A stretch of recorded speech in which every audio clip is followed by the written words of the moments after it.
Hi, welcome to this week's episode of 5 Minute Economics. I'm Eugene To, and this week we are going to go beyond economics and talk a little bit more about life. So what exactly we're going to talk about today is to deal with adversity. Adversity is like a very traumatic event in your life. It's a setback that you find hard to overcome, upset with yourself, and you find that it's very hard to move on. That is possibly a traumatic event for you when it comes to adversity. Now, so what are some people's potential reactions to adversity? I think there are two general kinds of reaction to adversity. Number one, you find that this thing is hard to accept and you just wallow in self-pity. Number two, you pick yourself up, you move on. So it's either you take adversity in a negative fashion or you take adversity as in a positive fashion. There's two ways to look at it. Now let's first talk about why actually adversity is a super duper important thing. Adversity is basically usually facing failure. Now failure is not actually a bad thing. Imagine if you're someone who always succeed in every single thing in your life. You get top for everything, your sports, your CCA, your exams, for every event that you have in your life, you succeed in every single one of them. Now that's going to cause you to be very arrogant to some extent. It's going to get you to be very proud. It causes you to become not so grounded. So failure actually gets you very grounded and rooted, knowing what your strengths are, what your weaknesses are, what you're going to keep a lookout for. And that's very, very important. Now failure is also important because failure gives us opportunities to look at, what we have failed at. And then we can see,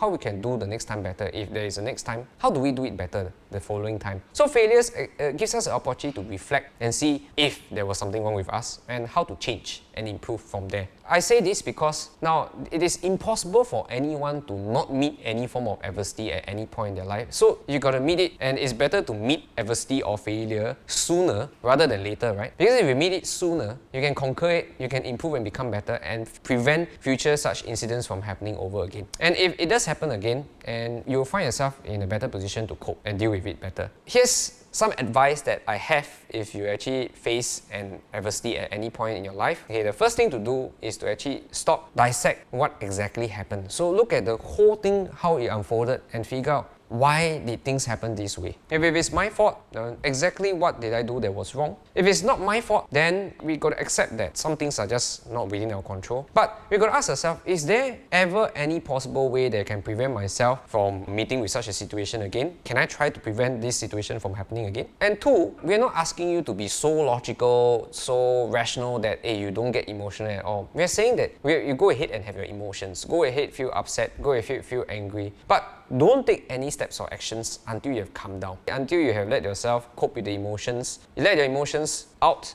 Then after that, tell yourself, okay, now it's time for us to examine what happened and look at things with the emotions aside. And three, what are the learning points from this whole incident? What are the things that I've got to make sure that, I don't do again? Or what are the things that moving forward, I've got to do to prevent this thing from happening again? So there must be learning points. If there are no learning points, then you might meet with the same kind of adversity again. So try to always learn from what happened and pick yourself up again after. Life goes on. Now let's contextualize and look at the recent A-level results release. Now if you got poor results, what can you do? Number one, if you got poor results, you got to ask yourself, now with these results, is there anywhere I can go with these results? What are my options? Can I try to apply? If I apply, would I likely succeed? Are these courses what courses I want to do? Do I have alternatives like going for private universities overseas? Is that a possibility? Are these private universities good options? Let's take away biasness, let's take away any consideration and look at it from a very, very logical point of view. Can I afford this? If I can't afford this, then what is it I can possibly do overseas that maybe I can consider working and studying at the same time? Is that a possibility as well? If there's a possibility, maybe you can consider that. Now, so if the first method doesn't work because none of the routes that are open to you are routes that you want to even consider taking, then ask yourself, now what can I do to change this set of results? Now, if I'm not happy with this set of results, what can I do? Well, I can always retake, right? Now, retaking A-levels, if you look at your 1 year or 2 years of your life, right, compared to the 80 or 90 years of